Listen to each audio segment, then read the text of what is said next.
Ladies and gentlemen, boys and girls, people of all fandoms, welcome to the Ferret and Raccoon podcast, episode 39. I am Ace. And I'm the Angry Raccoon. And we're finally back. Once again, cursed with the only hot on the day we record situation. It seems to be going on for like the third episode in a row now. Considering this whole week has been full of rain, and I've loved that so much. Mostly nice weather, if you consider, we do consider like rainy, grey, and actually mild weather nice. Yeah, it's very pleasant for me. Which is good, yeah. We're back. This is, I believe, the second of, I think we can now say, 4 podcasts of this month, which is... Actually, no, I don't think so. No, I think it'd just be 3 actually. But we'll talk later about like why there would be one extra podcast coming out. But anyway, so we're back once again. Almost about to hit that 40 mark, which is good, and we've got a pretty tiny podcast.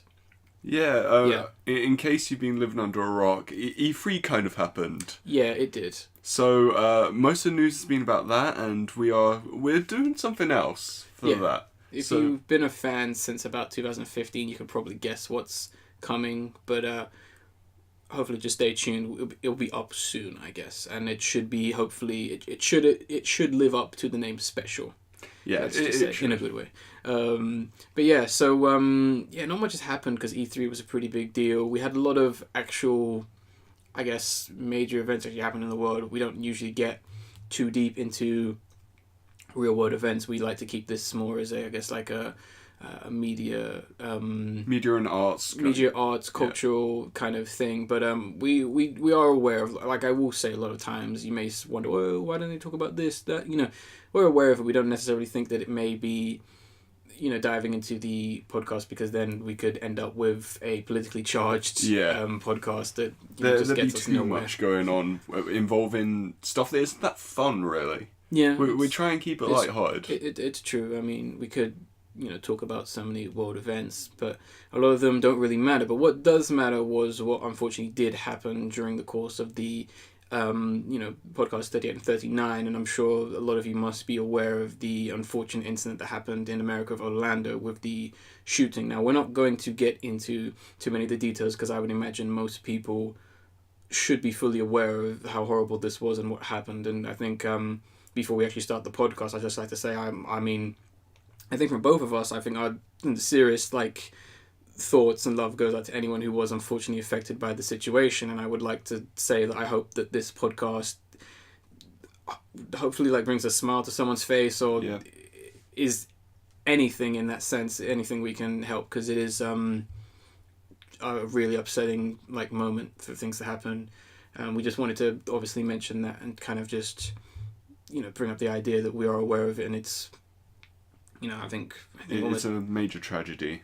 Massive tragedy, but I mean, it's terrible. We just wanted to just let you guys know that, our thoughts are with you, and, we will not stand for these kinds of things. No, we won't. Never. That is a promise right there. Hence why the beginning of the podcast is welcome. Everyone's welcome on this podcast, as long as you're not evil. Yeah. But yeah, so hopefully trying to stay positive, which I'm not sure how long that's going to last. So even if this podcast does become very negative based on media, hopefully you would at least find some kind of comedy or solace in... some entertainment. In some entertainment, in possibly getting angry at maybe stupidity. So we start with how we always start things off, by talking about what we would have done over the last 2 weeks. Ace, anything to report, talk about? Yeah. What have you been up to? What's your life update? Well, life update, I kind of had a problem with my eye for a little while, and it looked like I had a massive black eye, so I tried not to go out too much if I had sunglasses on, so I stayed in a lot for that. I did go cinema, saw a film, so I'm going to talk about that, and then another film that I watched at home. Okay, cool. One of them was really good, the other's bad, so... Oh, it should be interesting. I went to the cinema, watched a bad film, unfortunately. What was that? It was Teenage Mutant Ninja Turtles Out of the Shadows. Oh no. I thought it was going to be at least decent, and it really wasn't. Oh no. It's still better than the other one, though. Still better than the Michael Bay directed one. So an improvement... No, he didn't direct that one. Did he not? No, he only produces them. Oh, okay. I thought he directed that one. People get so hung up on the fact that he's attached to it. He just produces on this one. Yeah, because this one he definitely did just produce. It was directed by Dave Green. this one. Okay. But so Teenage Mutant Ninja Turtles Out of the Shadows. Some of the jokes were awful. I have to say it reminds me of the kind of new Ghostbusters with the trailer. Bad jokes. Except Very the bad slapstick. trailer is the film. I take it most of the film in this most sense. of the film. Krang was in the film, obviously. Mm-hmm. He was a bit too deep voiced. Other than that, he was mostly fine, to be honest. Okay. His deep voice just threw me off. Decent villain. Yeah, pretty decent, yeah. Because Krang is usually screaming. Yeah, in this he's just... I mean, he's still got a kind of manic streak, but it's just deep voice throwing me off with him. I mean, it's in the most current cartoon, the 2012 Teenage Mutant Ninja Turtles, it's Gilbert Godfrey who's voicing Krang. Okay, yeah. Which is great. Alright. I was like, perfect cast. Yeah. But yeah, that's unfortunate. Any reason? Why did you go see it? Do you want to share that reason? Well, I wanted to see it because Bebop and Rocksteady, and to be honest with them, I was pleased. They were the best things in this film. The actors Seamus playing Rocksteady, he's a WWE wrestler, and Bebop played by Gary Anthony Williams. I really loved them. I mean, I think we did. I think we actually did cover the fact that they were going to be in this, and it was starring like way back in the podcast. And I was, if I can remember correctly, I think I was definitely happy with them being in the film. And I think those actors, I think I may have, if anything, been surprised that the wrestler Seamus was in the film, but whatever. But yeah, they did very well. They were the best comedy, and even their effects looked better than everything else in the film. There was one fart joke with them, and that was just glossed over, which I'm happy with. But the rest of it was enjoyable with them. That's good to hear. Stephen Amell, playing Casey Jones. You might know him as the Green Arrow in the Arrow TV show. Oh, yeah. Yeah. He's okay in that, but on this, when there are people better than him, he looks worse. So that's not good. That doesn't bode well. No, and considering Tyler Perry's in this film and he actually looks good, and he does a decent job as Baxter Stockman, it's even more tragic. So Tyler was just giving it his all in that performance. Yeah, no, he was actually enjoyable. I'm not kidding. That's good. Does he turn into a fly? Well, actually, I probably shouldn't answer that because it's a spoiler, if anything. But I'll say no, he doesn't. But there's hints that something might happen in the next one. Oh no, it's gonna be Karai. Oh no, she was in this. Oh no, sorry. Yeah, she was in the first, wasn't she? Excuse me. Was she in the first? I believe so. I can't remember in the first. She was definitely in this though. Okay. And she was really bland. I think she gets beaten up by Megan Fox at one point. Yeah. How does that work? I don't. I think it was her and Will Arnett, and they managed to beat her up. She's like the leader of the Foot Clan. What the hell? Yeah. Owen Shredder was back in this, and he kind of was made to look like a pansy near the end because Krang just took him out. Well, Krang is like obviously more powerful, but Krang is still kind of an idiot. Exactly. And that don't make no sense. There were some smart ideas, like police finally working with the turtles and them still hiding it from the civilians. That's a cool idea.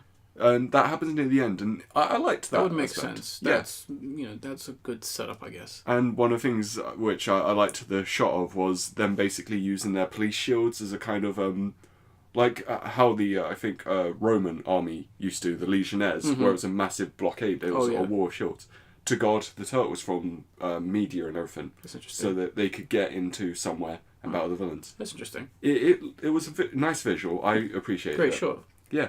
But overall it wasn't great, but it was a better film. Watchable? Maybe. It depends how much you can tolerate. Maybe by the fifth film they'll have a decent film. Maybe. I mean, you'd still need people from Rocksteady to stay central. Well, they ain't gonna die, obviously. Yeah. So. And the action, whenever Bebop and Rocksteady there, was usually good. Okay, I'd imagine it'd be a little bit more freestyle, if anything. Yeah. Considering the stuff they can get away with, them on motorbikes was cool, them in a tank was cool, them on a plane was cool. Just in general, Bebop and Rocksteady are the reason to watch this. Okay. Yeah. Should be on the poster. Yeah, I agree. They should have been central. I mean, have maybe Bebop and Rocksteady choking out Megan Fox or something. That'd be a good poster. Everyone getting choked out, jeez. But, yeah, that was the bad film I watched. Okay. Good film I watched, yet again, it was on Netflix. I really enjoy a lot of the stuff they put on there. It was Dazed and Confused. Okay. Cult classic by Richard Linklater, who I think... If anyone knows, he recently did Boyhood. Okay. And he does have a current film in cinema now, which is a spiritual sequel to Dazed and Confused, which I'm planning on seeing. What film is that? I think it's called Everybody Wants Some. Oh, yeah? Yeah, I think it's been there for a month, but it's still playing in some cinemas in London, so I'm going to end up seeing Catch that. it while you can, I guess. Yeah. And I really love this film. Mm-hmm. The whole premise is it's basically a day in the life of these teenagers in Texas. Mm-hmm. I think it's set in 1976.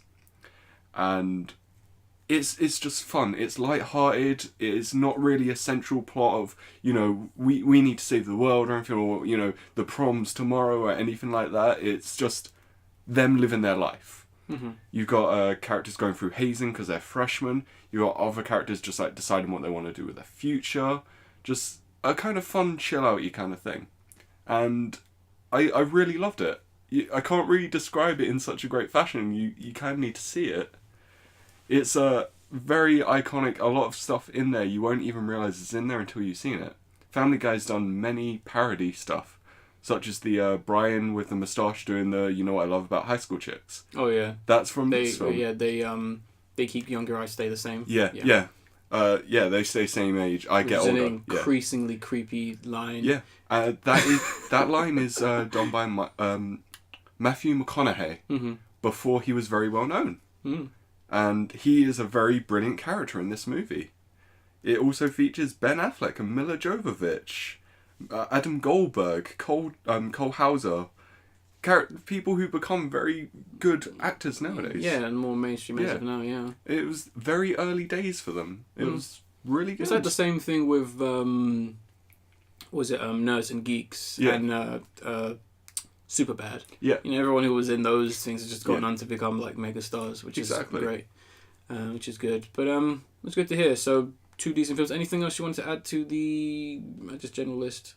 Not really that I can think of. I'll start with my bulk. I'm going to run through quite a few of these because it is quite hefty. I'll go in order in which I watched them. So the first one was Eden. This was a film that you watched later last year. Yeah. It kind of goes... I won't really talk about it too much, but I think just in case we've got new audiences, it's a film that's basically about the up and coming like DJ scene, the music scene, the house kind of like, almost like the mainstream kind of flow of like what happened to music, especially following like artists like Daft Punk, kind of like their mainstream. It kind of follows one guy who pretty much wants to be a DJ, and that's kind of his life, but then things don't quite work out, and it kind of divulges back into, well, this is what life's like, which is fine. I thought it was a great film. Yeah. Great film. Really enjoyed it. I definitely enjoyed it when I went to see it. Definitely, just as an off-the-road kind of thing. Most thank you for actually getting it for me. You're very welcome. It was my birthday, right? Yeah, I believe it was. I wasn't sure if it was... No, it would have been birthday because of like what happened with like Christmas. Oh, yeah. The whole Turbo Kid Yeah, stuff. we somehow managed to buy each other the same film for Christmas, which is Turbo Kid. Yeah. Which, if you haven't seen that film, definitely go see it. But highly recommend it. It was quite ironic. Yeah. But yeah, the next thing I see, I kind of went on almost an anime binge for a while, and I watched Perfect Blue, which is a film by the same director who went and did Paranoia Agent, Paprika, I'm forgetting, Tokyo Godfathers. So this was his, I think this was like his first or second film. But essentially, if you want to put it in layman's terms, it's essentially, Black Swan? Because I did double check, and he did partly rip up a few scenes, which is a bit naughty. Yeah. But I personally think it's a lot better. This film is trippy as fuck, and it is dark. Like, I was very confused by I knew it'd be dark, but I was very confused by the 18 rating. But don't worry, it's not like everyone dies, but it is very brutal and very realistic in the way things happen to people, and it gets very trippy to the point. It purposely messes with you because they do present an idea of what exactly is going on, what's real for a sense. So, for example, the film follows this one girl who's in kind of like these pop groups, and her agent and the guy who's in charge of the record label decide, well, she's better as an actor, she should move away from that, she's an actor, and they without kind of really asking her what she wants. So when she does announce that she is leaving, things start to get a bit strange, where she's possibly getting death threats of people saying you shouldn't have done that, I don't like this, and the idea that maybe someone's watching her, and the fact that someone clearly isn't happy with the fact that she's acting, but at the same time she's kind of convinced herself, well, this is me. Okay. I'm no longer a singer anymore, I'm an actor, this is what I want to do. But the film is obviously going about is that what you want to do? Yeah. And it's constantly questioning, even to the point where she is seeing a version of herself saying, well, I'm the real you, I'm the singer. He's like, you're the fake one. Yeah. But it's a reflection, and you're like, And the film doesn't exactly say, oh, that's a reflection, or that's her going crazy. It never does, because it fucks with you big time. Yeah, I can kind of see how Black Swan definitely ripped that off. Yeah. There's at least 4 shots that are shot for shot. See, that's something I noticed something like that within Man of Steel as well. Mm-hmm. During a lot of the action scenes, a lot of those are ripped off. Was he ripping off the Bible? No, it was literally ripping off an anime. The whole how they were punching, the camera zoom in and stuff. It was a literal frame by frame rip off of some action scenes. It was. You tell Zack Snyder that, and you'll say, no, it's my genius. Oh yeah, exactly. Obviously. The next thing I watched, which is quite funny, which was the anime, kind of like a short anime series, which I didn't realise how old the manga was. It came out in like 1976, I believe, and that's Blue Submarine number 6. So you have 2 animes I watched with both Blue in the title. Both came out in 1998. That's pretty interesting. Okay. Which is interesting. The similarities between 1998 don't stop there. Right. Yeah, Blue Submarine number 6. This is a really good anime that had a lot of potential. The only thing that holds it back is the animation. They use CGI animation for some of it, and it doesn't quite look great at some points, because the rest of the animation is just great anyway. Yeah. It's essentially, I don't want to spoil too much about it, but it's essentially something pretty terrible happened to the world. It's almost post-apocalyptic. Almost, some people might even draw the comparisons like the film Waterworld, where most of the Earth is gone. Like, there's no real land, and there is a bit of a situation where they're trying to fight this group that wants to wipe all humanity off of the Earth, which is like they're like these mutant animals kind of thing. They have their ship as well, the Phantom ship, which is, they're sending out all their torpedoes and all that. Meanwhile, you've got like the rest of humanity, kind of spearheaded by the Blue Submarine number 6 and the rest of the world, and every country has their submarine and they're fighting That's pretty cool. these characters. But the anime goes a bit further into what exactly is going on, because you see the antagonist, and he's very odd, because he started, you find out that he started this. It's only a 4-episode anime, so it's an easy watch. He started this whole war, and you can kind of tell that something very interesting happens where you kind of realize he's behind both. Okay. In a sense, like, he's kind of saying to the main leader of, I guess, the mutant animals is like this really weird shark dude who regards him as like dad. Yeah. Meanwhile, the rest of humanity are like, they knew him as a friend because he was a genius. But he's pretty much started this war, and he's pretty much the causer of these two fighting. Okay. So it gets a little deeper as to what is going on and what this kind of links to towards the end, when some reveals can happen. And the characters, as much as there's only really like about like 5 main characters, and it could have been longer. Animation could have been better. The 3D animation is quite distracting, but I would ignore it. But you might find it a bit weird. It's quite fast paced for the action is mostly just submarines shooting at each other. Oh, okay. It's very Red great. Dawn style. No, Red October style. I think. Yeah. A little faster because there's some serious explosions, people dying, and all this kind of thing. Like some real kind of sacrifice stuff going on, where it's like, oh, you can do this, and some weird ideas. Like there's this one like 6-year-old who can like see things, and she's like got her own section of submarine because she's like, oh, she can just sense the fact there's enemy missiles. So there's some kind of anime stuff going on there. All right, yeah. But it's pretty interesting. I don't really want to spoil too much. I'm pretty sure if you type it in, you'll see one particular character and you'll be like, oh, that must be the mutant fish person you talk about. Not quite. Next thing I watched, another anime which has been hot on my list, Serial Experiments Lane. This is one on my list. Once again, came out in 1998, weirdly enough. This anime is fantastic. I need to see it. 13 episodes. Boy, is it some dark, psychedelic, mind trip anime. This anime is like almost on another level in some sense, because you watch it and you're like, right, straight to wiki. Yeah. Because it doesn't make sense. It's not trying to purposely confuse you, but nor is it trying to be perfectly clear, and I think it has one of the better setups for an anime I've ever heard, which I'll display real quick. So the anime starts with a girl committing suicide just randomly out of nowhere, and a couple of weeks later we meet Lane, and she's kind of in school, and people are talking about how the same girl who killed herself is now sending them emails through the internet, or as it's referred to in the series, The Wired. They're getting emails from her kind of saying very cryptic things. So Lane, not being a tech-savvy person, finally gets a computer, logs on, reads the email, to which this character is saying very strange things. Like, Lane is asking her, like, why did you kill yourself? She's saying things like, oh, I didn't need a physical body anymore, and oh, I understand things now. And she keeps asking her, why did you do it? To which the last response she gets from her is, oh, God is here. Wow. To which it's like, and that's all in the first episode, so I did not spoil anything, guys. That's pretty damn powerful for the first episode. It is, and some of the visuals, which I was surprised about, are very spooky, almost horror level, because the anime does, like, it's very surreal. Like, you'll see in the first episode when Lane leaves her house, you'll see you can't really see a house. It's almost like a white void. It's just like a space open. She kind of just exits a house, and she's walking down the road, mostly white. All the shadows have this weird psychedelic red, almost like liquid to it, and there's a very obvious like humming of like something electronic, and it only ever happens on that street. And it's a nice touch, because you're kind of going, okay, what is that? Electricity? Is that something ominous? You know, what is that? Is that The Wired? You know, and it's an extremely relevant anime now.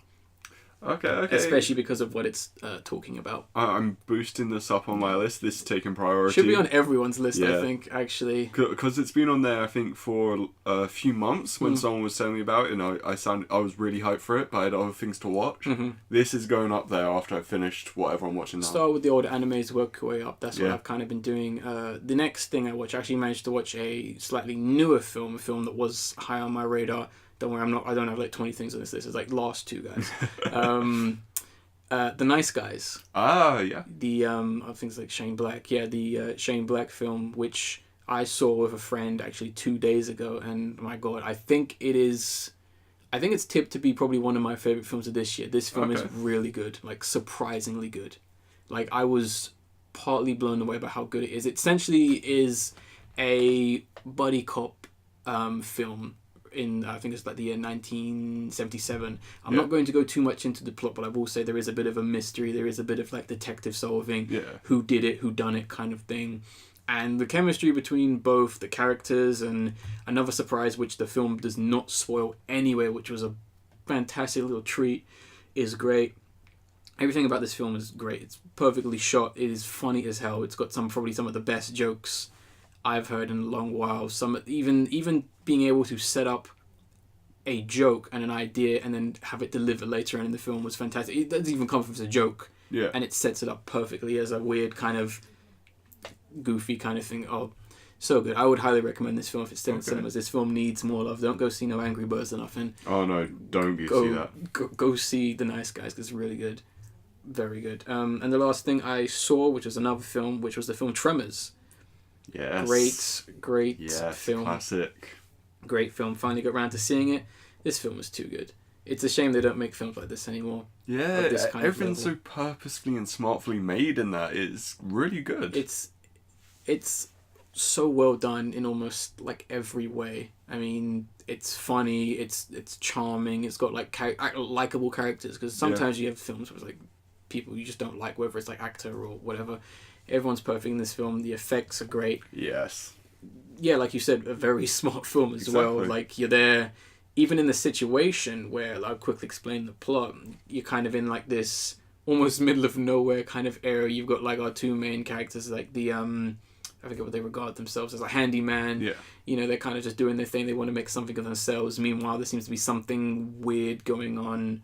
Some people seem to be disappearing. Something's happening underground, and there seems to be some kind of creature that's literally just attacking these 10 people in the middle of nowhere. So it kind of becomes like a fight for survival, and not in a stupid get your guns out, we're gonna war against these no, not like the sequels, which kind of just fail. Because there's like 5 now. I think I remember one of them, and they gave some of the creatures some of the dumbest names ever, and I just couldn't stop laughing at that. Graboid. Yeah. It's like... But it's a very good film. I was really happy. That's another one to add to the favourites of all time, and to add to the shelf, which I'm happy about. So yeah, that's pretty much all the things I did. So just a quick record, I was very much more relaxed since the last podcast because things managed to get done and sorted, and I had time. I mean, my free time went into watching all these things, so it was time well spent. But anyway, eventful 2 weeks, I would say, fortnight. Definitely sounds it. Good. But let's get into the few stories we have, starting with the first one, and that's talking about the fact that the journalistic website Gawker has now filed for bankruptcy. You mean quote unquote journalistic? Yeah, I'm sorry, I forgot to add those in there. I must remember to add that.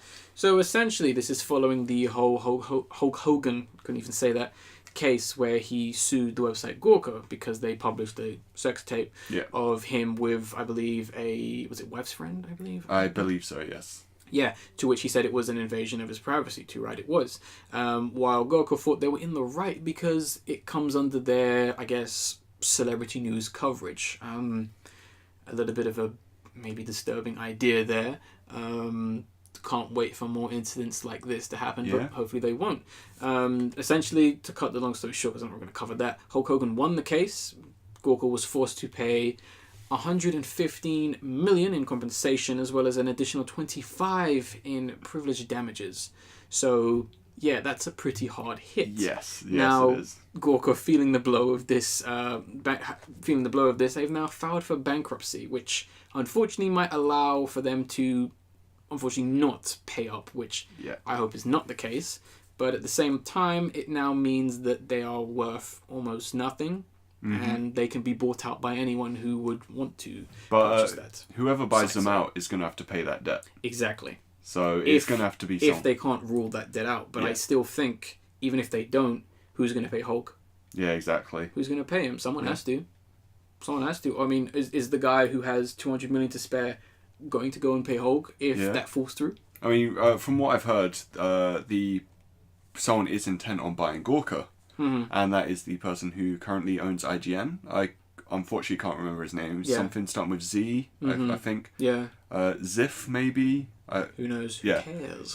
he wants to, and he's, I think, a billionaire or something. So he would have the money to pay for this, and he'd have more journalist stuff under his belt or whatever. Which is worrying. I mean, people, just businessmen like that, just owning media institutions, not good. Just look at Rupert Murdoch. I mean, the man's too powerful. Yeah. Too powerful. But at least his daughter does some good. Yeah. So I guess the only real statement I have towards this is the founder, Nick Denton, fuck you, basically, for assuming you were going to win this idea and assuming you were in the right, you smug bastard, basically. There was something actually really interesting. Was Nick Denton the original founder or the other one? Because I know one of the original founders left, and they actually raised a story where they outed him as gay in 2007. Oh yeah, yeah, I remember. And that guy was a billionaire, and he funded Hulk's whole lawsuit against them. So they earned a massive enemy there, who ended up biting them in the arse. Exactly. So that guy. I didn't get the name, unfortunately, but he deserves so much credit. I think the guy who is currently in charge and the guy who was so smug to be like, oh, I'm not worried about this court case, is Mr. Nick. Yeah. I really hope that this teaches him a life lesson as he slowly crawls his way back up to being a human being. Yeah. Once again, we are very much kind of people who are in the media setting, so obviously the idea of journalism kind of makes us a bit sick. Yeah. And when it's journalistic, people essentially just assuming, well, we can do anything. Yeah. We're journalists. We're powerful. I mean, it's not our fault he got upset. And considering some of the subdivisions of Gawker are Kotaku, and everyone's favourite, and Jezebel, which is one of the most over modern feminist website out there, you can be very happy that they're going bankrupt. But unfortunately, if they are bought out by this other person, they're just going to continue how they are. I think their reputation will still be damaged. I think Hulk Hogan is a very big name, whether you know wrestling or not. I think he's probably the most famous wrestler to date, next to Dwayne. Yeah. But this was kind of funny and kind of sad to see that this. I mean, what has Gawker ever done for the world? It's just a bunch of like crap, really. Yeah, it is pointless celebrity news. Celebrity news as well. Celebrity news. If you're that sad that you need to worry about other celebrities, you don't have a life, I'm afraid. And it's time you get one. You can start by listening to this podcast. Exactly. We cover some of the best news. You know, and if that idea does upset you because you're just so wrapped up in other people's lives instead of living your own, you can freaking email me and chat to me about it.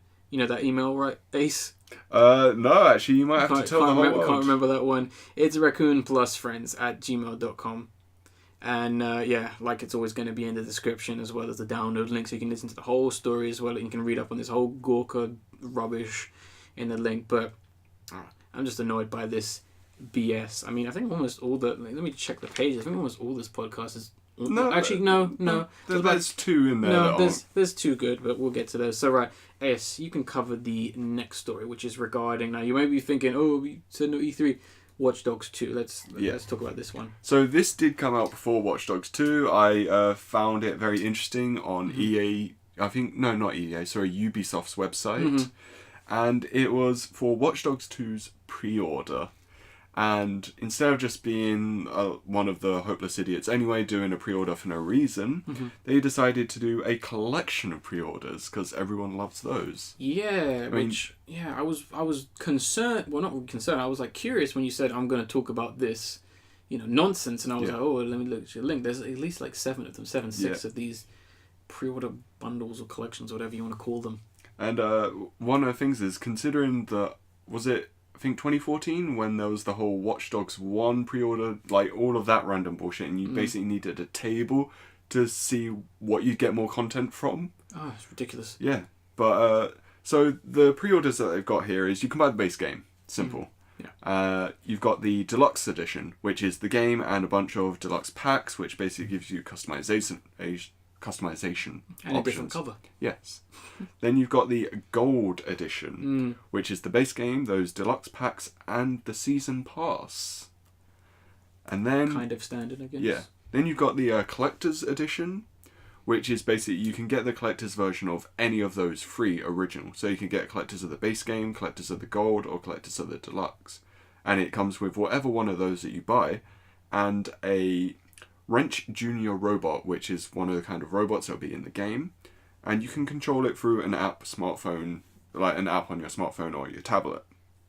Now, whilst that idea is cool, I'm not going to waste that much money, especially considering it being on a smartphone or app, like a smartphone app or a tablet app. Once you not got that phone anymore, that Wrench robot is just going to be a display item. What happens if the government takes it down because they're worried that people will be using this thing to spy on people? Exactly. Like what there was with the whole, I think it was the Call of Duty RC car. Yeah. People actually end up using that to spy on people, or specifically look at upskirt, which was disgusting. But yeah, it's one of those ugly looking drone as well, I must say. Oh yeah. Don't really like the look of it. I mean, we've got those ones that's delivering pizzas now. Yeah. I mean, they're a little bit smart, but a long way between having actually nice looking robots. And I think one of the things for the pre-order in general was you get this Zodiac Killer extra mission set. Zodiac Killer? Yeah. It's because in San Francisco was where the whole Zodiac Killer took place. So apparently the whole idea is the Zodiac Killer has come back. Yes. Sorry, I was drinking. Yeah. I could see the face of what the hell are they doing. Ubisoft, no. Yeah. And considering their jackhammered, I guess, symbolism of Trump in this game, considering that there is literally a politician called Fruss, and his whole campaign is to make the Bay Area great. Doing a whole Make America Strong. That's a meme now. Yeah. That's a meme. Yeah, you can see they're going to do symbolism very well. Too late for that. It's a bit ridiculous. That's like me making a game as I'm gonna make the main antagonist Arnitos Sakina. Oh yeah. And she doesn't like the gamers, so you need to stop her. Or it'd be like making a film and then have the critic being killed because your name is Shyamalan. Yeah. Because you don't like the critics. You just can't handle the real world. Yeah. So these pre-orders aren't they're nothing really. Don't pre-order. It just gets the stupid things of more pre-orders. This one that just has so much crap, I don't even know what I'm looking at. It's like got the games, like a map, postcards, like a shirt. The main character's face is there for some reason. What is that? I didn't see that one. Is that a new one then? Have they just added that? It's there's no real title other than the UShop exclusive, the return of DSEC collector's case. DedSec, however you say that. And it's like just got, it's not even like, it's just got an image of the guy, how he'd look in the game. Yeah. His face there, and I'm like, that's okay, strange. what, is that a skin? Yeah, I'm guessing maybe it's a new outfit. Because I can't see any difference. It's just his face there. I honestly don't know. Are they trying to tell me how good the graphics look? Are the graphics better in this version? Oh, the graphics. I know we're there soon. Yeah. You know, this version on PS4 has better graphics than this version on PS4 because you need to pay £10 more for us to put it in 60 frames, 1080p. Yeah. It's coming. It's coming. Probably, yeah. It's coming, and I'm pretty sure Sony will be the first to do it. But, no, all these pre-order stuff, they really need to stop. Just calm it down a little, guys. I mean, we saw the tail end of that when it got to the whole augment your pre-order bullshit. Oof. And we don't want it going back to that kind of stuff. No. I think we don't want Square Enix doing anything. Yeah. Other than giving money to studios to make games for them. So, Watch Dogs 2, come on. Your game's looking better. At least than the first one. I guess. I mean, I did check it out. I mean, I knew you were going to be covering this. I only made a few main notes. I mean, looking at the game, I mean, I guess it's nice that they're improving on the last one. I mean, it's, but at the same time, the amount of just stuff they're throwing at it's coming off as really desperate to impress. Like, almost painfully, like, oh, please, we have to make it an event to show people that our next game is going to be good. And it's just like, have some confidence in this. I agree. Looking a bit pathetic. And also, I think the main character looks dumb. No, I agree. I mean, one of the things they have said, and I hope it's true, and it's not just the whole same thing as the first Watch Dogs game, is that you can customize. In the first game, it was basically you're just changing the colour of your outfit, and that was it. And that was customize. No. Whereas this one, I hope it's proper customization. Yeah. Actual outfit changing. Yeah, let's hope, because he looks... Yeah. I mean, if this guy is trying to hide in Los Angeles, San Francisco, excuse me, a moderately warm area where most people dress in shorts and shirts, you're going to stick out like a sore thumb. You look like an absolute dumbbell. Yeah. And the thing is, I can tell they're going to keep that face mask, because the whole point is you get into combat, you put the face mask on, and they have that in every game. No one will suspect the guy wearing shades, hat, and mask. Oh yeah, I mean that reminds me of in Back to the Future 2, where Doc is telling Marty, dress casual. So he gets a leather jacket, black sunglasses, and a black hat, and that's his idea of casual, and everyone just looks at him suspiciously. Obviously, yeah. Make them more sensible. So silly. Alright, well, let's talk about something actually positive. Disney finally decided to drop the trailer for Moana. Moana. Yeah. The problem is they said it in the trailer. She needs to say her name a bit more pronounced. Yeah. I think it's Moana. Yeah. Mona. I'm not sure. I just like to say Mona because I'm lazy. Yeah, exactly. But yeah, the official trailer was released, or the tease trailer, which I must actually admit it was a good teaser trailer. It delivered just the right amount of information that we needed for this film, because as of now we had no idea what it was. I know. I mean, up until now, I did not know there was going to be a pig in this film. I'm so hyped for that pig. And are you going to bring that pig back up again? That pig looks adorable. I love it. It's just there. Exactly. I want more. I want a pig trailer of this film. Moana, big pig trailer. The pig cut. Yeah, exactly. Alright, gee. So yeah, it was very interesting because we kind of get the narration, which is later to be revealed by Dwayne "The Rock" Johnson, who is going to be playing, I guess, I don't think he's the main character. No, he's a demigod. Demigod. He's a demigod. Maui, I believe it was. Yeah, Maui. I think it's the Maui kind of, not like a rip-off, like deity-wise, but similar to Hercules in a way of demigod status. He definitely has that kind of idea, and I definitely liked this way where they have like this showboating, like trying to impress, like, oh, don't you believe me, I'm a god, and you know, he has to try maybe extra hard just to kind of like get people to care about him. I like that kind of whole speed. That's why the similarity between him and Hercules, which I'm happy we get to see some Maui mythology, Maui gods, because those are very rare. Yeah, it's. I think this is definitely not anything that's mainstream, not very well known. I think if they go into the factual, the real, and then maybe they can make up their own kind of thing, I think that'd be great. I do actually wonder if Kamehameha is somehow going to be in this. That's not the fire one, is it? From whenever I've seen it, it's always been something to do with water or volcanoes. Yeah, it's not the volcano lava. I think it is volcano god or something. He might be in it. I would love that. He has to be in it. Yeah. He has to. The animation, just from my standpoint, really nice, really colorful, really beautiful. They are definitely trying to make this world look as amazing as possible, and I think they're pulling it off. The only other thing is, I wonder what the underlying themes regarding the characters are going to be about. They haven't really said too much. I mean, even our main character, Moana, I believe she's called that, hasn't really said anything, done anything. No. We don't really know the relationship between her and Maui. What's the relationship between her and the pig? Like, what's going on, you know? Kind of, shame they didn't really, go more into that. I guess it was just base plot. Yeah, it was part of the tease. It was letting you know, hey, here it is. Like, I'd be surprised if the whole scene with Maui kind of telling his story through tattoos on his body would even be in the film. I think that's probably just made for the teaser.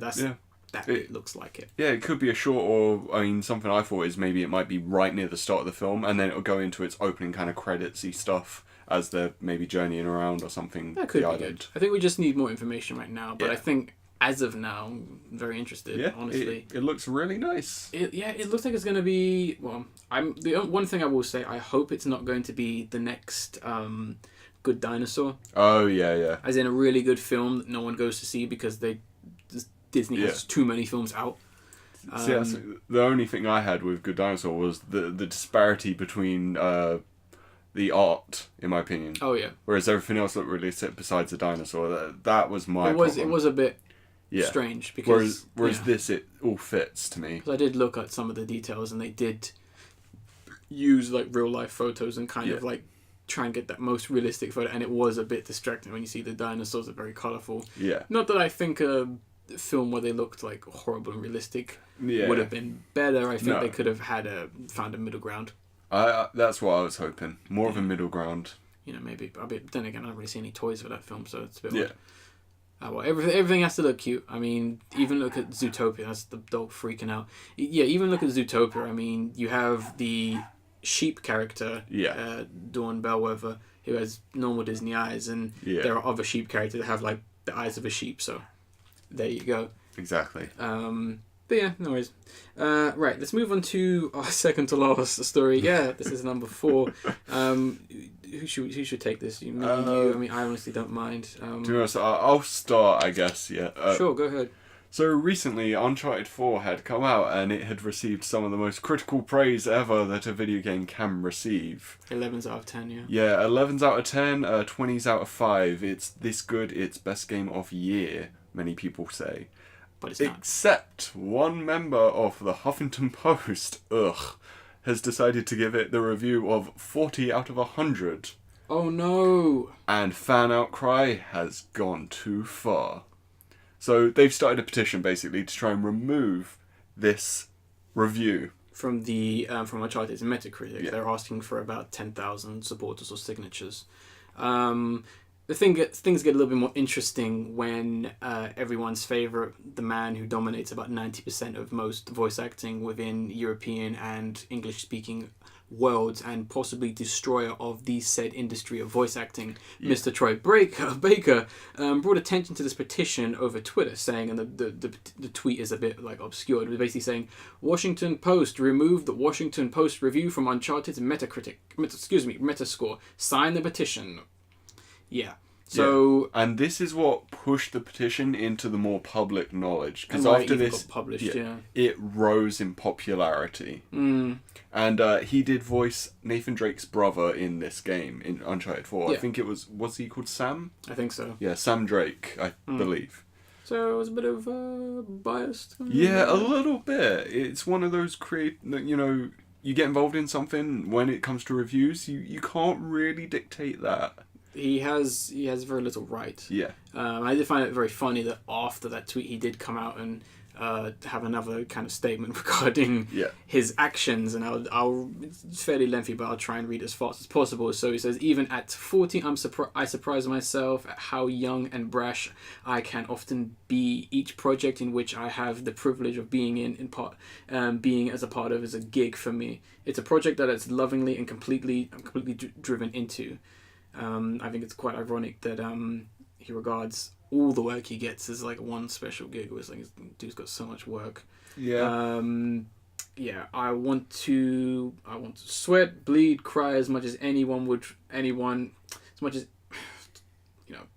basically I've just had I can't even read someone who's just so in their own ego, but basically he's essentially saying, maybe I shouldn't have posted this random person's upset and petition without possibly thinking. Exactly. I mean, let's be honest. Why are you rushing into something so fast like this? I mean, I don't think you're really in too much of a right to essentially say, oh yeah, well, I agree with this review. This one person is wrong. Yeah. So let's try and silence that one person's opinion.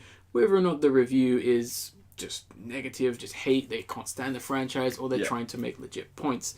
I mean, jumping on a bandwagon and not even thinking about speaking is going to get you into big shit, as it's already happened plenty of times in the past. It has. Even I've fallen prey to this. I haven't done my own research on some stuff, and I've jumped on bandwagons thinking it was the right thing, and oh god, do I look like a fool when I've done that. And I think a lot of, I'm going to assume, children do this a lot of the time. I mean, I've read most of the review, and I think that the fact that it starts off with the line, Uncharted 4, A Thief's End review. This 4-part series should have ended after part 1. Yeah, that's already a bad sign. Clickbait, obviously. Yeah.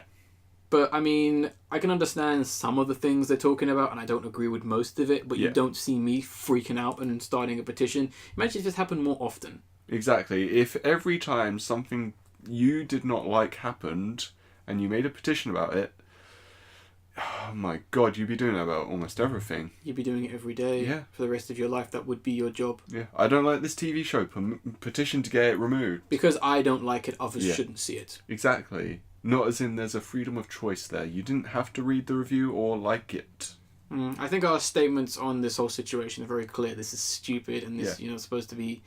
You shouldn't really be trying to silence someone's opinion, whether it's intentional or not. Yes, there are trolls out there who will make clickbait videos and do other things where they're basically going, oh, this film is crap, just so other people go, no, it's not. Yeah. I mean, I think a lot of people definitely use this as a kind of like a marketing tool. For example, there was one YouTuber, I'll keep them unnamed, who, after seeing a film that got a lot of praise because people were surprised it's very good, he seemed to assume that because he was the only person that didn't like the film, he decided to title, Am I the Only Person Who Didn't Like This Film? Yeah. Obviously a clickbait title, and it was kind of like, obviously you're not, because you're not a special snowflake, you're just a guy with 10,000 subscribers. They don't actually have 10,000 subscribers, just in case someone's trying to figure out who the hell that was. But I think it's rather stupid. Just real quick, I want to actually read the description of the petition, just a little bit. I think I was actually going to mention this. But go ahead. I want to read this. So basically, it says, this is the kind of like after linking the review itself, which is all going to be. I'm going to separate them so you can view them all individually, just so you don't have to jump through too many loops. But essentially, the petition description says, I'm sorry, but when is having too much detail becoming a bad thing? This review is out of his mind. I believe U4, I'm guessing Uncharted 4, is one of the greatest games ever created, and it's my personal favourite for sure. Although I can justify some reviewers giving it a 9 or 10, but this is just an utter disgrace. An utter disgrace. An utter disgrace. Ace, your opinion is utter disgrace because it doesn't abide with mine. Because I'd probably give Uncharted 4 a 6 or 7. I'd probably give it a 7 just based on what I've seen because it's alright. Yeah. But I don't see the point in... This is a problem. I think even then, and I think, I'm going to include this in the podcast. I think I Hate Everything made a very good point about scoring and how some people get so freaking upset about this stupidness. And he made a very good video where he asked... 3 slightly well-known YouTubers. He definitely asked, like, Adam of Your Movie Sucks, Anthony Fantano of The Needle Drop, and I believe one other person why they use the numbering scores. All different reasons, all 3 of those people get massive flack for people freaking out whenever they give something unnumbered scores because people can't handle it. Yeah. Because you just, because the computers speak, people just assume that, if you give something a 7, it's shit. Yeah. If you give something a 9 to 10, it's the best thing ever. That's the thing, 7 in general on that scale would be above average good. Like, 5 is average, okay? Yeah. 6 is good. 7 is great, I guess. 8 is amazing. 9 would be brilliant, and then 10 would be like masterpiece style. Mm-hmm. So getting a 7 is not a bad thing. No, people seem to think it is. Yeah, I mean, I think it's because so many reviewers nowadays just give things really high because they're afraid of giving it something lower. You should have the balls to Exactly. at least come out and say things. I mean, have your journalistic integrity. You're going to bring up the word integrity regarding the word journalist. I'm saying it doesn't exist at the moment. More people should have it. I mean, there are a few. Yeah. But, my God, it didn't happen anytime soon. The reason why so many people off the fucking Jim Sterling is because he fucking speaks his mind. Yeah. How dare he call his opinion? Yeah. I mean, I think one of the things is he gave I think Super Mario, one of the most recent ones, 7 or something. It's it's good, but it's just more of the same, and it doesn't really do anything special. Mm. And it was like, all right, that's justified, Mm-hmm. But he gives something else an 8 or a 9. It's like, oh my God, how can you do that? It's because really? Just because I gave one thing a 9, you just assume that I can pair one thing after the next. That's not how it works. And many things come into mind. Yeah, he went on to say, well, for one thing, they're different genres, so the comparison isn't even similar. A simple statement. Exactly. Everything's the same. And if everything was the same, we'd all be dead. Yeah, exactly. It'd be bland and boring.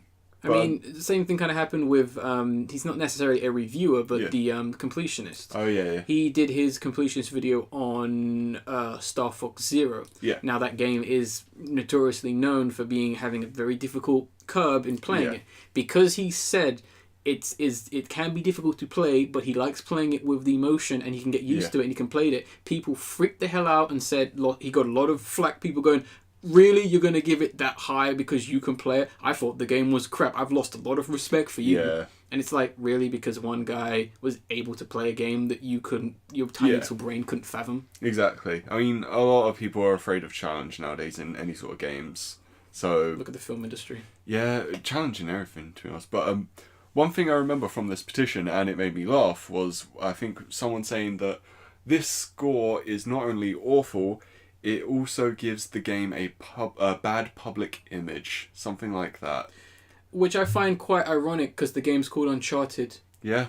Do you know what Uncharted means in this country? It means something that is released that does not do well. Yeah. That's what the term Uncharted. When a game comes out, it is Uncharted if it did not do too well. And originally, when they first released the game, they were going to change the name because they didn't want a game to literally be called Didn't Do Too Well in Sales. Yeah. So, obviously, the meaning of Uncharted that they were using was that it's a location that isn't being found. Yes. Obviously. Yes. But, yeah, when it comes to video game terminology... So I believe it is a media-based term mainly in England and Europe. I don't think it definitely specifically applies for countries like America. Yeah.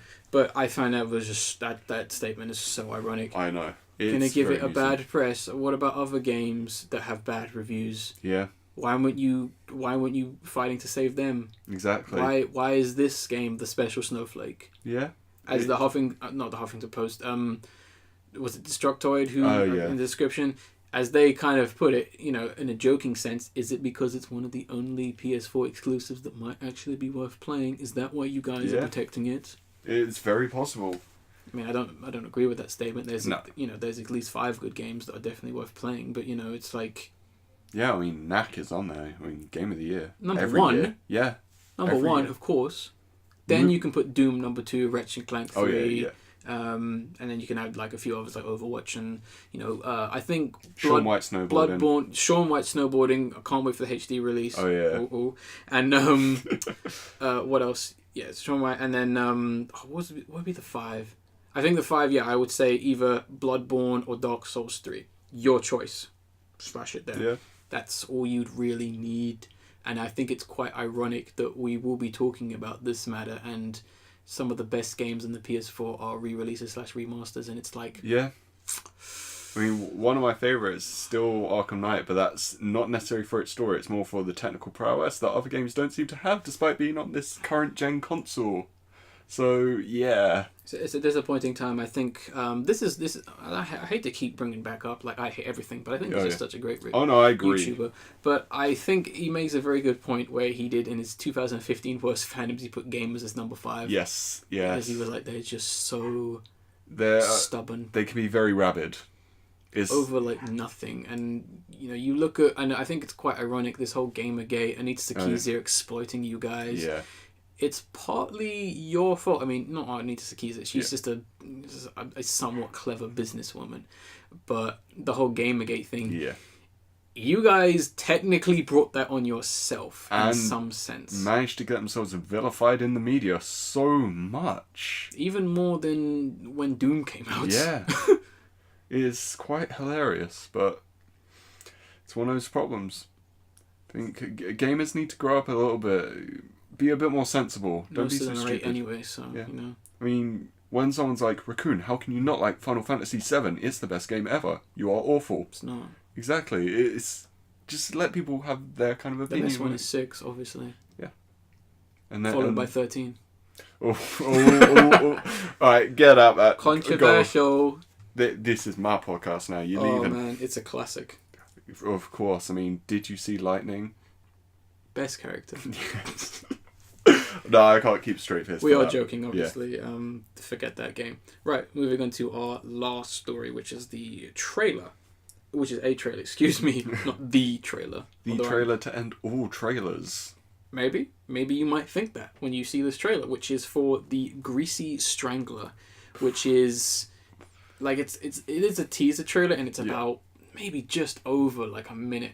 Yeah. But it just hits you with just so much of what I think the film is going to be. This film, no apologies, sick exploitation comedy, straight up that 80s feel, that gross horror. I mean, if all those things don't sound appealing to you, I would recommend not watching it because some of it is a bit weird for the most part. If you liked the original Mad Max film, you're probably going to like this for that exploitationness. Mm-hmm.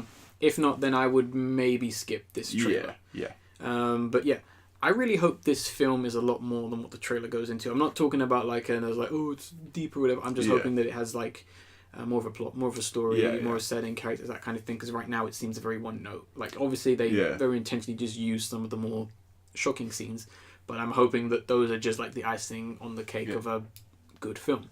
Fun fact, the studio behind this, they are behind the film Deathgasm, which me and my brother will be watching, and Turbo Kid. So definitely one to watch out for. It is definitely. I'm hoping that I'm able to keep an eye on it and actually see it. If not, I will hopefully wait for the DVD release, if anything, day one. Because as much as a lot of films do make their money back up via DVD sales, especially during those first few weeks. Yeah. So if you ever want to support a film and you didn't quite see it in cinemas, definitely go buy it DVD day one. Yeah, so I mean, short trailer, I guess short discussion. Now, we going to our final section as we hit the hour mark, and that's going to be talking about, once again, the video game industry and whether there are too many HD remasters / re-releases. Now, one thing which I was going to bring up on the E3 special was the idea that I do not want to see any announcements for any HD re-releases or remasters. Unfortunately, it happened. That happened. Yeah. But at the same time, I mean, I was probably asking for too much. And at the same time, are there too many HD re-releases, and what does this exactly say about the gaming industry as a whole? We complain, I think, quite prominently about how there are no games on these systems. Yeah. Someone could argue, well, there are. You got the re-releases. Like, is that really a PS4 game? I mean, that's the thing. I think when it comes to the HD re-releases, there's a mixture of sometimes acceptable and not acceptable at all. The sometimes acceptable would definitely be for something that is very hard to get hold of. So it's probably on maybe the PS1 or something. Yeah. That's gone because it's a classic or something. Something like that is fine. But then when it comes to something that came out a few years ago or on a previous console, that's a bit ridiculous. It's extremely lazy and poor. Yeah. Yes, I understand the idea of upscaling something does take a lot of work. Yes, people should be paid for work. I have no problem with that. Yeah. What the difference is, those people should probably be doing other things. Indeed. Which I think is a shame. Now, something I wanted to go through and kind of talk about things, because you know, you guys may be listening and you may be like, oh, wait a minute, you guys are gamers. I'm sure you must have bought like re-releases of some games or something like that. And obviously, we're not going to sit here and try and say we don't. We have. I've got the Last of Us Remastered, which is one of those. It did come on the previous console. The reason I've got the remastered one is because I never owned the PS3 copy. Yeah. But if there was no remaster, I would have bought a PS3 copy. Yeah. I just bought this because it had all the DLC and it was on a different console. That was it. Simply put. So I think that instance is one of the worst examples. Yes, I agree. This is one of the worst examples because that is lazy and poor. Yeah. Because it's no different than a re-release of a game. It was a classic bestseller, which I can't stand. If you're a collector, you don't get classic. Exactly. Now, I wanted to use some of my examples because I have at least bought a few HD ones, and I want to talk about the difference in the ones I've bought. So, the first one, I bought the Tales of the Abyss, the re-release on 3DS. The only difference is the graphics are upscaled. Yeah. I bought the Ratchet & Clank, Jak and Daxter, and Sly Cooper trilogies, mainly because at the time I was able to pick up all three for the price of one standard game, and looking at the price of all the original games on PS2, it would have cost me in the hundreds. Yes. So I got those, and then I was able to get the Sly games because it's Sly. Of course you're going to get those. So in the case of those games, they at least added a tiny bit more in the sense of they fixed a few issues. Yeah. And there was one other thing, but I completely forgot. They at least did something like, for example, they rechanged the title menu and all that, and stuff like that. The other one, the Zone of the Enders collection, now that one is a slightly debatable one because a lot of people say the only success of that game was due to the fact that the Metal Gear Revengeance demo was on there. Yeah. I didn't get it for that. I got it because I wanted to play the Zone of the Enders games. Yeah, because they're some of the best Kojima games. Yes. Guys, come on, play the games. They're good. Like, seriously, yeah. If you want a third one, you need to go and buy that collection. You need to go tell Kojima to stop fucking around with all this whatever and just get back on that Zone of the Enders 3. I don't understand how he's going to be going like, well, I'm not interested in doing it, but are people interested in the game? It's like, well, yes. Yeah, exactly. Quite obviously. So that was one of the... I think I'm allowed to justify the Zone of the Enders one because I think those are two very obscure and underrated games. So I think it was appropriate for them to at least do that and kind of go, is there some interest in the series? And yes, there was. Yeah. Now, the other better examples I have is the re-release of Final Fantasy X and X-2. Picked it up for £20. It comes with both games, HD remastered, and an art book, and a still case. Yes. I think for that price, as long as they're going to be putting it at a discount, I think that becomes a little bit more acceptable. Yeah. In the sense of, people just never played it. And I think it's a very underrated game, once again. Or can we put the Tidus laugh in somewhere, please? What do you mean, somewhere? So, just somewhere. After the statement of, it's an underrated game, just put the Tidus laugh. Ha ha. Maybe we'll put it at the end. I don't know. That'd be too good. Or just put its face somewhere. I'd love that. But and the final ones I have sticking with Square Enix is the Kingdom Hearts 1.5 and 2.5 HD remastered. These are not HD remasters for the most part. 1.5 is the final mix version of Kingdom Hearts. This was the version we never got. Yes. It is technically a remake because it's technically a new game. They had lost the original assets to it and they had to remake the whole game. Mm-hmm. So technically, if you want to split hairs, that's a remake. Yeah. Technically, that's a new game in some sense. It also includes Chain to Memories. It is the version we never got, which was the one on PS2. We got the GBA version. Okay. And it contains just the cutscenes of the game Recoded, which was a DS game. So already, that's not necessarily a re-release. That is something that we never got, something people wanted, and something they definitely delivered on. Same with 2.5. It's got Birth by Sleep, the final mix version. It's got the cutscenes from one of the other games and another game we never got. We're getting more than enough. This is something that it's warranted. You know what I mean? Like, same thing with Persona 2. We got Innocent Sin released on PSP, Didn't get the sequel because I don't know what the hell they're doing. People scared of homosexual characters, apparently, still. Apparently.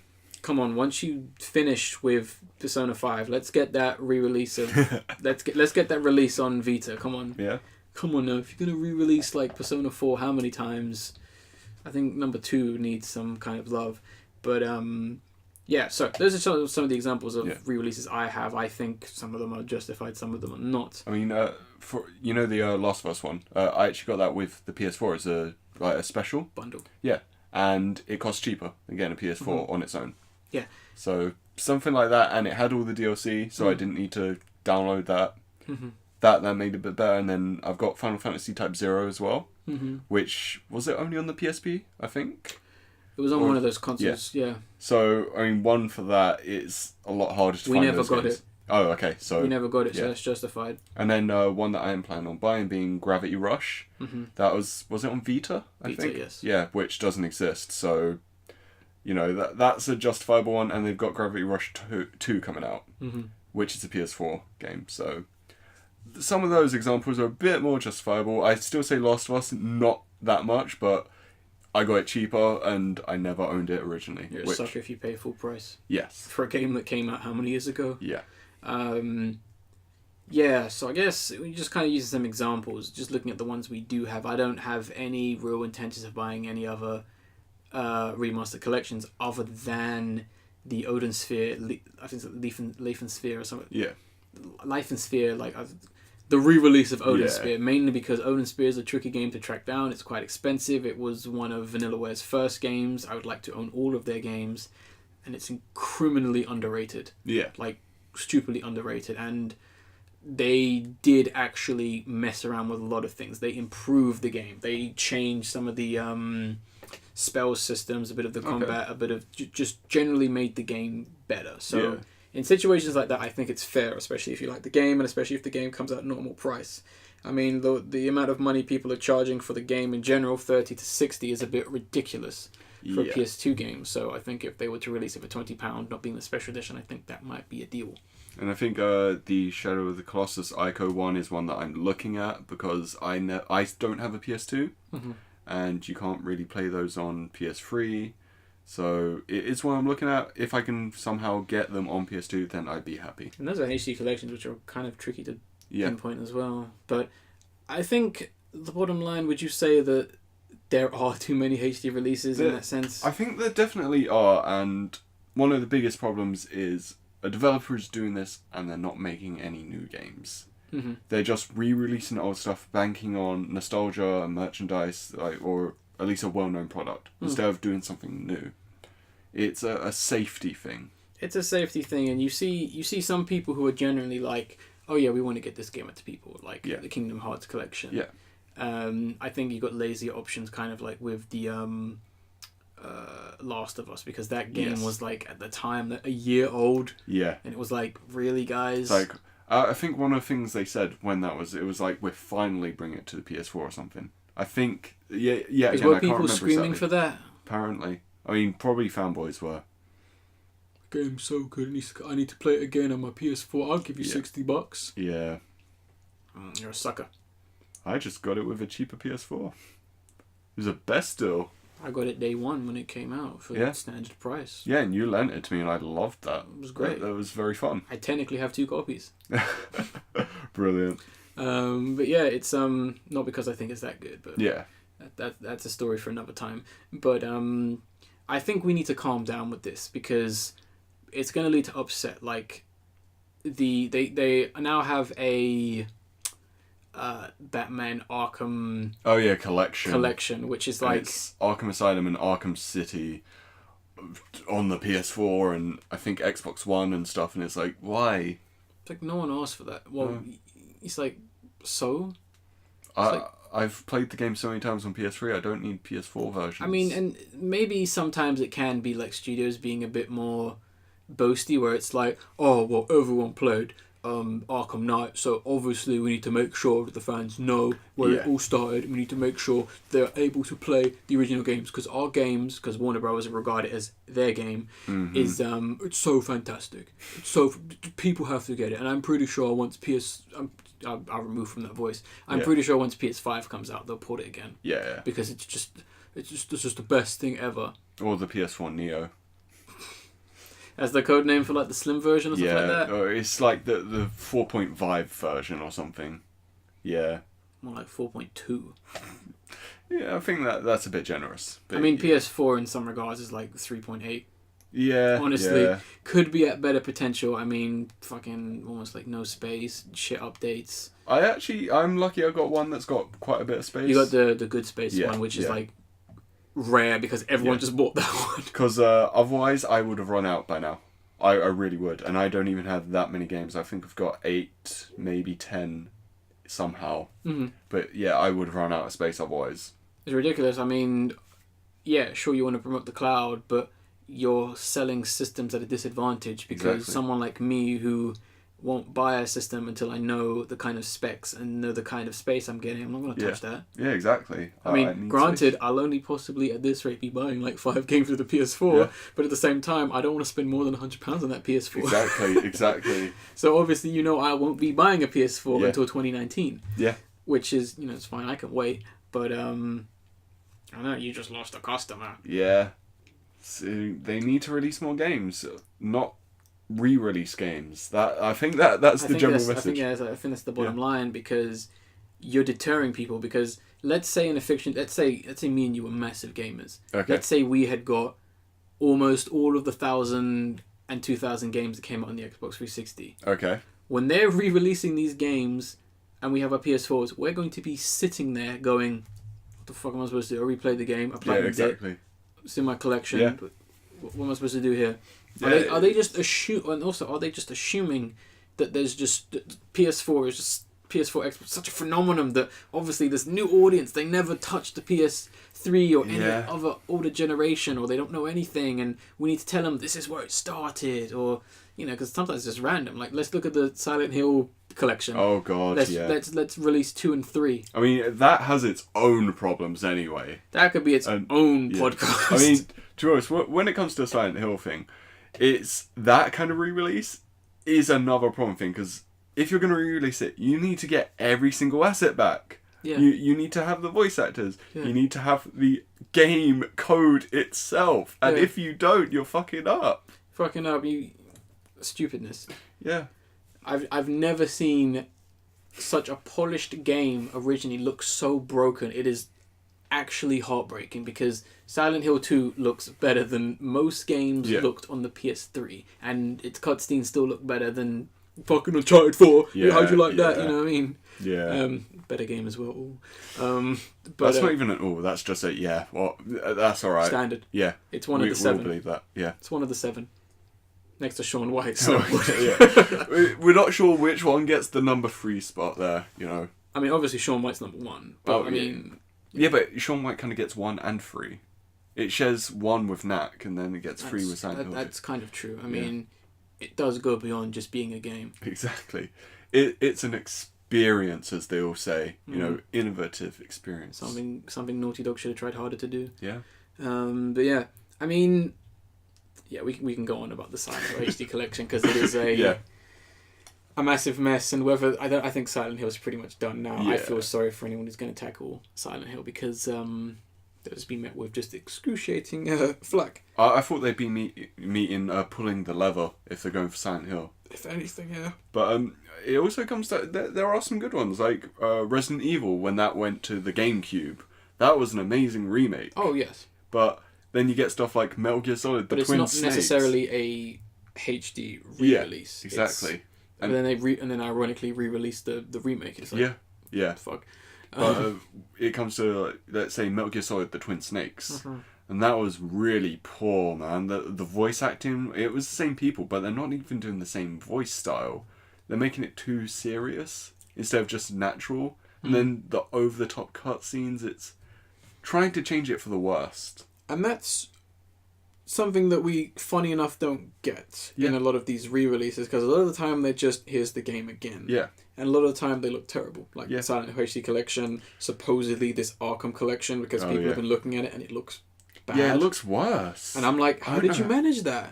The lighting is completely wrong. I'm not sure how they're doing that, and it's baffling me, because it's like, because to someone who doesn't quite understand gaming, you would imagine that they would literally take the game and go, right, we're going to make this 720, 1020, done, add the filter, done. Push it into the upres machine. But it looks as though someone's maybe meddling around and going, oh, actually, I don't like the fact that looks a bit dark, and oh, I can't really see that guy in the shadows. Let me brighten that up. It's not what you want. I mean, that's what happened with Silent Hill. And I think, will this whole HD re-release situation stop, do you think? No, this is not. People keep buying them. Because, I mean, it's not as if this is a new fad. It's not terribly new. I think this kind of started from about like the PS3 section, kind of when it was dying out. But I think it's got to the point where, you know, obviously there will be games that be justified. Like, for example, if they decide, hey, we're going to re-release like all of the Persona games on one disc, then you know I'm going to get hard. Yeah, but exactly. You know, that's what, you know, because like most of that's like, you know, not even, you know, feasible to actually play all of. Yeah. But when it's pointless, it gets upsetting, and it's just like, what are you doing? Aren't you supposed to be working on that new game? No, we're re-releasing this game. Why? Imagine if they re-released Fallout 3 on the PS4. How stupid would Bethesda be to do something like that? It'd be really dumb. I mean, I understand people really liked exploring that world, but they've done it so long. They don't need to anymore. No, I mean, there are games that just aren't worth like re-releasing, and that's the problem. They kind of build up the hype. I mean, I think it is worth kind of saying that there were like a few re-releases at E3, and the two main ones were extremely pointless. Yeah. I think the worst of the two was definitely the Skyrim being on PS4. Yeah. And it was like it was literally like, we won't go into too much details about what we think about press conferences and all of that, but it was literally like, really, Bethesda? Yeah. I mean, it's really, one of the most overhyped things ever. The worst Elder Scrolls game is getting a re-release. That says a lot about your company. I mean, why can't you re-release 2? I bet the director of Bethesda probably ain't even played the original games. No. If he's probably going, Fallout started with 3, right? Oh, yeah, of course. No. That was the first game, right? They need to, both, like, for Bethesda, they need to go back and play Elder Scrolls 2 Daggerfall, and they need to go and play Fallout 2. I love the cover of Daggerfall. Yeah, and the game in and of itself, so much you can do. They need to go back, play those, realise, oh, okay, this is what people are talking about. What they did with Doom. Obviously, they clearly studied what people like about games and Doom, and they made a fantastic game with a not very good multiplayer. Yeah. Why can't you do it with other things? Yeah. I mean, there are other, you know, and it's, I mean, I think they're kind of on a bit of a re-release nostalgia binge, because a few of the other properties are rumoured to return and have returned, but listen for the E3 special for that. And it's just like, sometimes a HD re-release is warranted. Yeah. I think when it's a game that we never got, or it's a game that no one ever played, or something like that, or I think it should really be reserved for second chances, honestly. I agree. Like Life and Odin Sphere. Yeah. Like Odin Sphere, or maybe if, you know, Zone of the Enders, kind of Final Fantasy X, because people kind of forget about that game because it is a good game, but people forget about it because 9 was before Everyone Loves 9. Yeah. Then you had 11, the mess that was 11. Then you have 12. People were like really upset with 12 and 13. So it is always the one that people always forget about. Yeah. So I think it was kind of nice for them to do that. Even Kingdom Hearts, like that was a legit nice thing for Square Enix to do, to literally go, right, we know it's confusing. We know we have fans. Let's give you the full package. Let's not, you know, so we can silence all these people going, where's my this and that. I mean, imagine if they did a new Kingdom Hearts re-release. I mean, what the hell? Yeah, it would mess up the balance of someone's collection who wanted every single thing ready for the third game. But we won't go into that. No, we won't. You have to wait for, dare I say, next week. But we'll see. But yeah, interesting discussion. I think this is a topic which we'll probably be getting frustrated about in the future. Just real quick, any games that you do not want a HD re-release of? Any that you can think of? That I can actually think of right now. Yeah, like pointless, just dumb, just no need. You know what? I can actually imagine this happening. More Call of Duty ones being remastered. Considering they've got Call of Duty 4 being remastered. Yeah. I can imagine more. Like doing the whole Modern Warfare trilogy. I could see that happening. No one cared after 2. I know. But I could see that happening. Story was not a thing after 2. Yeah. Have you seen the third one story? It's quite a joke. don't even need to, because I already knew it was a joke. There's a bit with this woman and her kid, and they get caught up in a gas bomb and die. Yeah. Okay. Because they need that shocking moment again. Yeah. Mm-hmm. It's so dumb. Shouldn't always live in the past. Yeah. Gotta move forward sometimes. Exactly. I mean, funny enough, this is the same thing kind of with DC Rebirth. The whole thing is that all this time they've just been trying to do Dark Knight Returns and Watchmen again, and failing. And that's the 80s. They've been doing that since the 80s. It's hilarious. It's almost the same thing with Silent Hill. Ever since Silent Hill... Oh, yeah, 2. 2, since 5, they've been trying to remake 2. So that's a bit confusing. It can be said for some other games, which is a bit of a shame. Mm-hmm. But it's another situation. I think the only game I wouldn't want a HD re-release, I think the ultimate slap to the face would be the Final Fantasy 13 collection. I would be like, right, Square Enix, you are done. Pack your bags. Get out of here. You still don't get it. You know what? I don't want that to happen, but I want it to happen just to see the public reaction. Just to see the world react. Yeah, just to see the world burn. I mean, they are re-releasing 12. Oh, yeah. But it's another situation where it's like the version we didn't get. Yeah. So I think for fans, that'll be really... I don't like 12 other than like the Fawn character, which is the rabbit girl thing. I remember playing the Tactics one, I think, on DS, and I enjoyed that. I got the Tactics on PSP. Oh, okay. But yeah, that was a great game. Yeah. Yeah. Oh dear. So we'll see if maybe next E3 it will just be re-releases. Oh, maybe it will be like, oh, let's re-release Doom 4. Oh, what, on the PS4 4.5? They'd have that. Maybe it's the PS 4.5 edition because the graphics are nicer now. And Doom 4.5. yeah, you got to pay that. Give us that extra 10 if you want the game to look nice, because we already know you're a graphics whore. Yeah, exactly. And to anyone who is a graphics whore, get a life. Yeah, and because as soon as a new console comes out, people just sell their old ones and all their games. And that's probably the reason why there's so many HD re-releases. Oh, I remember that game. Yeah. I bought it a year ago. Yeah, I want to play that again. I should have kept my console. People just have money to burn. Yeah, you kind of wonder about that. I mean, I can understand a space situation, but, you can put it away somewhere. Or, consider it's a new console, so you just keep it out and put the new one away somewhere. Yeah. It's not that hard. They don't take up that much space, except for the X1. Oh, yeah, the Titanic block there. You gotta buy a new room for that. Well, especially with VR shit, yeah, you would. Oh yeah, the VR is going to be a very interesting case. I can't wait to see whether it's going to... I don't think it'll be successful with games. I hope it's not. It should be successful in other areas. Yeah. Like technology. We've already said technology and education. I'm in education that is very much involved in technology, and one of the people within my course did his presentation with VR, and it was great. That's amazing. He had comedy and writing down, and he was able to make his presentation that much more better because of the VR. That's cool. I like that. And I will tell you what exactly it was about after we stop recording. Okay. Because I'm not gonna, because he's gonna be putting on, like all of us, putting on a show, so hopefully he'll get coverage. Yeah. Alright, so, interesting discussion, which I think we've gone on for quite a while. But I think it's good. I think it's worth talking about. I agree. I think this is an issue that a lot of quote-unquote gamers, or hardcore gamers, because I don't know what hardcore gaming is, they just assume that I play games all day, that makes me hardcore. I play every game, even the good, bad ones. Because you got money to burn. Exactly. I think it's definitely a discussion worth talking about, and like I said earlier, some people are probably going to be raging about once that Final Fantasy 13 collection comes out. Well, wait until the Final Fantasy 7 remake comes out. People are going to be buying that by the bucket load. It's going to be Star Wars all over again. Yeah. It's like, best game ever is back. Is back? Yeah, that's what they're saying. You can see it happening. I think you need to play Final Fantasy 7 again. Not you. I think these people need to play Final Fantasy 7 again because, it's not as bad as 8, but still. Oh god, I completely forgot about Squall.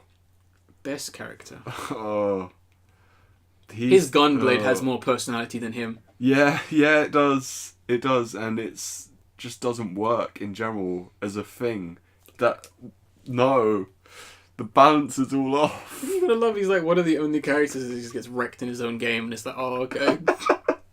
Oh, no. Every Final Fantasy character is the hero except for him, who just dies. I love that so much. I don't care if that's a spoiler because he's just rubbish. It's You sure already such a know joke. that already. Yeah.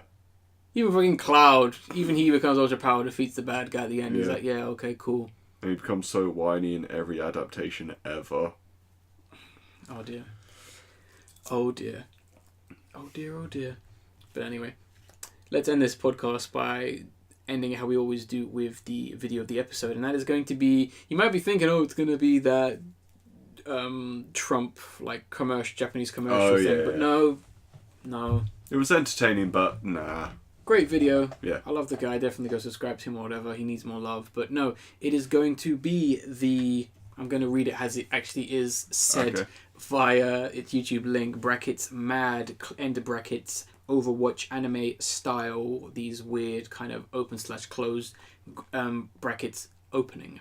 So basically, someone managed to take a lot of the trailers, a lot of gameplay, the victory poses, winner of the game kind of thing, and kind of put together a anime style opening, which was very well done. I agree. Honestly, really well done. I really like that video. I hope someone sent that to Blizzard. I'm sure they would like that. Maybe even do an opening for the actual game in some sense, like something that actually starts the game. Yeah. Because it is a bit of a shame that those cutscenes, as far as I know, aren't in the game. Sorry, not cutscenes. Trailers. I think there are some video stuff in the game, but I don't necessarily think those trailers are. They got half an hour film, and it seems like a waste. Yeah. Not to include that in this base, very minimal game. I mean, they should have had some sort of story. Maybe even if it was a minimal one where each of the characters have their own mini story, I would be happy with that. Yeah, because it'd be some sort of single player. Even if it's just fighting the CPUs and just dialogue is just thrown over or something like that. Imagine if you're just fighting like faceless mooks or whatever throughout, and then at the end of a stage or something, you had one of the other characters as a boss. Yeah, sure. That could be a cool arena It's a game style. of hide and seek, you know. What I mean?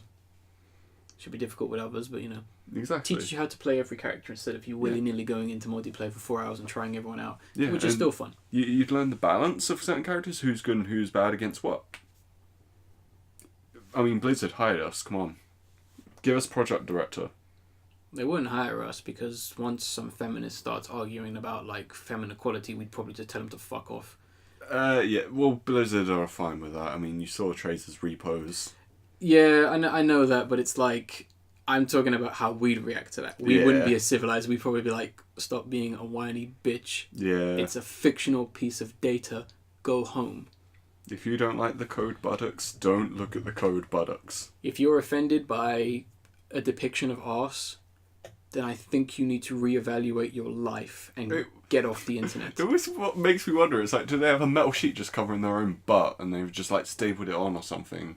Who are these people? Yeah, because they don't like butts. Well, there are some people who can't physically look at themselves in the mirror for various reasons, but I'm sure it might be one of those like kind of they think is extreme, but it's not much like that woman who said like, oh, bad Twitter comments gave her like a disease. Oh yeah. Oh, the triggered face. The triggered face lady. I mean, how can you not spend 19 hours of your day looking in the mirror? That's almost every day for me.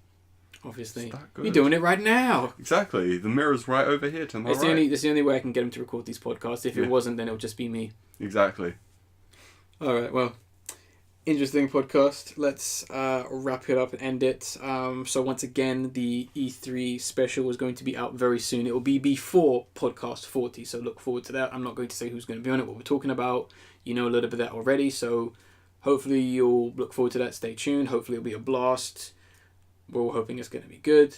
I think I am also forgetting something real quick. Oh yes, the current state of the YouTube channel real quick. So because I'm moving into the final few months of my education, the channel progression is going to be very slow. Luckily, I have prepared something that is going to keep the channel alive. It's going to be a playthrough. We won't say which one, but that's going to keep the channel alive as well as the podcast. And there will be other videos like quick reviews, impressions, but they're going to be coming out at a very, very slow rate. As in, I'm going to be working on them very, very slowly.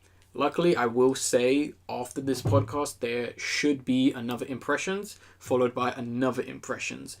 And I believe a quick review, obviously, of The Nice Guys, going into more details. So look forward to that. But if you are wondering why there is a lull in just general, like, I guess, creative stuff and all that, that's why. But I don't know, things could change. I got to work. I got to focus on this kind of stuff. I've only got like a few more impressions to do before I can kind of take a break from it. Not that I want to take a break from it, but yeah, whatever.